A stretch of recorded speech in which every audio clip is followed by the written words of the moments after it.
नमस्कार, मेरा नाम ज्ञानेश्वर है और आप देख रहे हैं लाइव सिटीज। देखिए, 2 दिनों पहले मतलब तारीख 24 अक्टूबर को शाम में शिवहर विधानसभा क्षेत्र के प्रत्याशी श्री नारायण सिंह की गोली मारकर हत्या कर दी गई थी। उनके साथ उनका एक समर्थक भी मारा गया था और यह वारदात तब हुई जब श्री नारायण सिंह जनसंपर्क कर रहे थे। जनसंपर्क के दौरान ही जो शूटर थे उस भीड़ में शामिल हो गए और बिल्कुल नज़दीक से गोली मार दी। इस घटना के बाद सनसनी फैली, पूरे बिहार में कोहराम मचा, राजनीतिक बवाल भी मचा। अब इस कांड का खुलासा हो गया है और खुलासा जो है वह बहुत ही महत्वपूर्ण है। खुलासा कई सवाल खड़े करता है।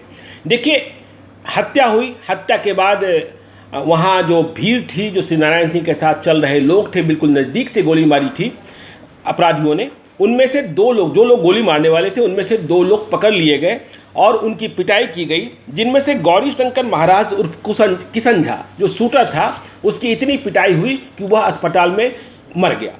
नीरज पाठक उर्फ चाइनीज गिरफ्तार किया गया। नीरज पाठक उर्फ चाइनीज ने अब स्वीकारोक्ति बयान दिया है। देखिए, अब से थोड़ी देर पहले शिवहर के एसपी संतोष कुमार ने प्रेस कॉन्फ्रेंस करी है और पूरे कांड का खुलासा किया है। देखिए, खुलासे में महत्वपूर्ण बात यह है कि श्री नारायण सिंह की हत्या की कोशिश पिछले कई महीनों से की जा रही थी और जो हत्या का ऑर्डर या ये कहें कि डेथ वारंट की गोली मार देनी है, यह आदेश जारी किया गया था दिल्ली के तिहाड़ जेल से। दिल्ली के तिहाड़ जेल में विकास झा उर्फ कालिया नाम का जो अपराधी है वो बंद है। यह विकास झा उर्फ कालिया वो अपराधी है जिसने संतोष झा की हत्या के बाद संतोष झा गैंग की कमान संभाली है। संतोष झा की हत्या आपको पता है कि कोर्ट में पेशी के दौरान कर दी गई थी। संतोष झा बहुत बड़ा गैंगस्टर था। तो विकास झा उर्फ कालिया ने गिरोह की कमान संभाली।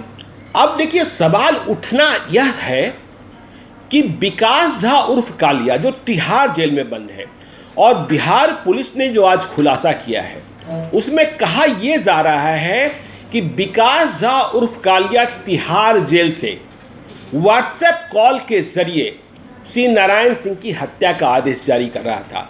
जो शूटर्स गिरफ्तार हुए हैं उनकी स्वीकारोक्ति से यह मालूम हुआ है। अब यह बड़ी बात पैदा हो गई कि दिल्ली का तिहाड़ जेल जो देश का सबसे सुरक्षित जेल माना जाता है, क्या वहाँ अपराधी मोबाइल का इस्तेमाल कर रहे हैं? क्या वहाँ अपराधी व्हाट्सएप कॉल के जरिए हत्या का आदेश दे रहे हैं अपने गुर्गों को? यह बड़ा सवाल है और यह बात दिल्ली के तिहाड़ जेल तक पहुंचेगी जहां विकास झा उर्फ कालिया बंद है। अब इससे भी बड़ी बात जो खुलासा है, देखिए, श्री नारायण सिंह की हत्या हुई तो शिवहर में, लेकिन जो बात सामने आ रही है, जो चौंकाने वाली बात है, जो हैरत करने होने वाली बात है कि विकास झा उर्फ कालिया ने जब हत्या का आदेश दिया कि श्री नारायण सिंह को मार देना है। अब देखिए, श्री नारायण सिंह को मार क्यों देना है? विकास झा उर्फ कालिया ने जो संतोष झा गैंग का अभी कमान संभाले हैं, उसका मानना यह था कि उसका जो गैंगस्टर था, जो उसका बॉस था संतोष झा, उसकी हत्या श्री नारायण सिंह ने कराई। अब श्री नारायण सिंह कौन थे यह भी समझ लीजिए। श्री नारायण सिंह अभी उम्मीदवार थे, यह बात सही है, जनता दल राष्ट्रवादी के, लेकिन इसके पहले हुए राजद में थे, राजद के जिला उपाध्यक्ष थे और श्री नारायण सिंह का इतिहास भी कोई साफ सुथरा नहीं था। श्री नारायण सिंह भी कई आपराधिक मामलों में अभियुक्त रहे, बहुत सारे कांड उनके विरुद्ध दर्ज रहे हैं। तो विकास झा उर्फ कालिया ने यह मान लिया कि उसके बॉस संतोष झा की हत्या ये श्री नारायण सिंह ने कराई है। अब देखिए, दूसरी हैरानी वाली बात जो है, हैरानी वाली बात यह है कि जब तिहाड़ जेल से व्हाट्सएप कॉल के जरिए गौरी शंकर महाराज उर्फ किशन झा जो मारा जा चुका शूटर्स का, और दूसरे नीरज पाठक, देखिए इस कांड में 3 अपराधियों का नाम सामने आया है। गौरी शंकर महाराज उर्फ किशन झा वो है नहीं, अब नीरज पाठक उर्फ चाइनीज जिसे गिरफ्तार किया गया, और तीसरा बाबू साहेब झा। इन्हें आदेश ये मिला था कि पहले तो पटना में ही निपटा दो। अब पटना में कहाँ निपटाना था? तो देखिए, श्री नारायण सिंह जो थे वो टिकट लेने के लिए, राजद का टिकट लेने के लिए तेजस्वी के दरवाजे पर और राजद के दरवाजे पर, राजद कार्यालय है, वहाँ जा रहे थे, आ रहे थे। तो ये जो नीरज पाठक और चाइनीज है जो गिरफ्तार किया गया है पुलिस के द्वारा, वह कह रहा है कि पहले हम लोगों ने कोशिश करी कि पटना में ही श्री नारायण सिंह को भून दें। अब देखिए, पटना में वारदात होती तो कहाँ होती?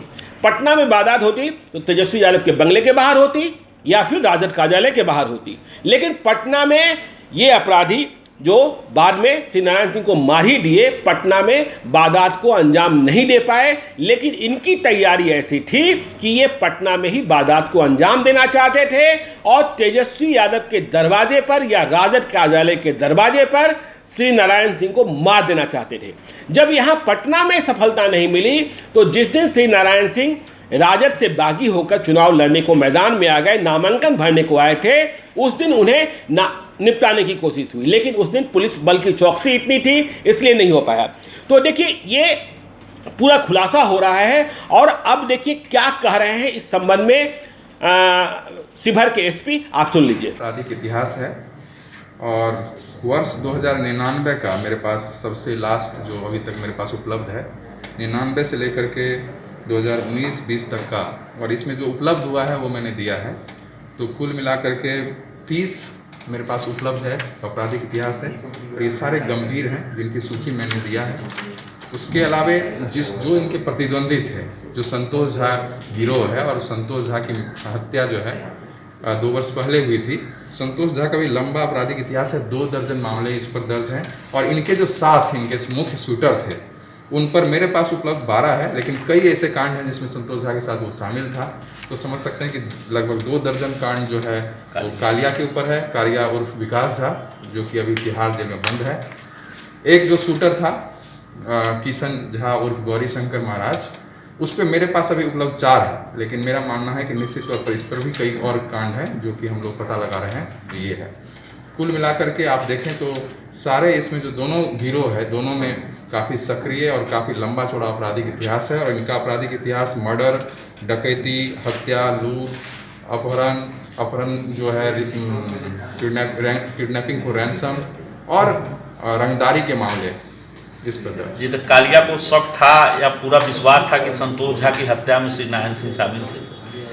देखिए, जैसा कि जो अपराधी पकड़ाए गए हैं उन्होंने भी अपने स्वीकारोक्ति बयान में बताया और हम लोग का जो टेक्निकल साक्ष्य भी उपलब्ध हैं उनसे भी और बाकी चीज़ों से भी पता चला है कि संतोष झा के हत्या में जो ये उसका मुख्य अभी उसका जो कालिया है, जो उसका शूटर था विकास झा, वो मानता है और उसे पूर्ण विश्वास है कि उसकी हत्या में श्री नारायण सिंह का हाथ था और इसी कारण से वो उसे मार देना चाहता था और साथ ही साथ अपना वर्चस्व स्थापित करना चाहता था। तो आपने शिवहर के एसपी की बात सुनी, अब आप यह भी सुन लीजिए जो गिरफ्तार अपराधी है नीरज पाठक और चाइनीज, वह क्या कह रहा है। दूरा पे बैठे हम लोग वहाँ गए, फिर वहाँ से उठ के वो हल्का दूर चला, फिर जैसे ही थूक फेंकने गया किशन उस पर गोली चलाने लगा। बगल से, दूर से कि नज़दीक से? हल्का दूर से नहीं, नज़दीक से सर। नज़दीक से? जी सर। उसके बाद फिर मैं चलाने लगा। तुम कितना गोली चलाए? 2 गोली सर। तीसरा में मेरा 7 के पिस्टल फंस गया। फंस गया? जी सर। ये वाला तुम्हारा है कि उसका है? जी सर, मेरा है ये वाला। यही में फंस गया था? जी सर। और उसके बाद क्या किया तुम? उसके बाद सर मैं चलाया तो फंस गया, उसके बाद पब्लिक आके मुझे पीटने लगा। अच्छा, इसका दूसरा जो किशन था वो कितना गोली चलाया? वो सर मैं गिनती नहीं पाया सर, वो चला के सीधे भाग गया सर। अच्छा, तुमको लगा वो भाग गया? जी सर। और वो तीसरा जो था तुम्हारा बाबू साहब, वो बाइक लेके भाग चुका था सर। कुल तुम लोग कितने आदमी आए थे? 3 आदमी सर। नाम बताओ तीनों का। बाबू साहब, नीरज पाठक और किशन उर्फ गौरी शंकर महाराज। तुम कौन हो? नीरज पाठक। और गौरी शंकर महाराज जो है जी सर। किससे जुड़ा हुआ है? विकास झा कालिया से। और तुम भी उसी से जुड़ा हुआ है? जी सर। तुमको कितना पैसा बोला था देंगे काम के बाद? काम के बाद जितना पैसा देंगे जो खुश हो जाएगा। तुम कितना सोचा था? जैसे हम सोचे 5-6 लाख मिल जाएगा। ठीक। तो आपने सुना नीरज पाठक उर्फ चाइनीज को जो गिरफ्तार है, उसने स्वीकारोक्ति की है, उसने गोली मारने की बात कबूली है, उसने यह बात भी कबूली है कि कितने राउंड की फायरिंग के बाद उसका पिस्टल जो है लॉक हो गया, उससे फायरिंग नहीं होने लगी। उसने यह बात भी कही है कि किस तरीके से विकास झा उर्फ कालिया ने ऑर्डर दिया था। उसने यह बात भी कही है कि हत्या के बाद उन लोगों को कितनी राशि मिलनी थी। तो ये सारा गैंगवार है, ये गैंगवार है और इस गैंगवार शिवहर गैंगवार में चल रहा है। पहले भी देखिए आप, संतोष झा, मुकेश पाठक एक ही गैंग के थे, बाद में फूट हुआ। श्री नारायण सिंह पर अब आरोप लग रहा है कि उन्होंने ही विकास झा की हत्या, उन्होंने ही संतोष झा की हत्या कराई। तो संतोष झा की हत्या का परिणाम भी अब सामने आ गया है। तो ये सारे मामले इतनी पेचीदगी भरे हैं, इस गैंगवार का अंत कहाँ होगा यह देखने वाली बात होगी। लेकिन सबसे बड़ा सवाल ये कि क्या तिहाड़ जेल से व्हाट्सएप कॉल किया जाता है? तिहाड़ जेल से व्हाट्सएप कॉल के जरिए क्या बिहार में मर्डर के आदेश जारी किए जाते हैं? पटना में क्या तेजस्वी यादव के बाहर ही श्री नारायण सिंह को भून दिया जाता? ये सारे सवाल हैं। आप देखते रहिए लाइव सीरीज को। यदि अब तक आपने हमारे यूट्यूब चैनल को सब्सक्राइब नहीं किया है तो जरूर कर लीजिएगा, और यदि इस वीडियो को फेसबुक के माध्यम से देख रहे हैं तो पेज को लाइक कीजिएगा, ट्विटर पर भी हमें फॉलो कीजिए। धन्यवाद।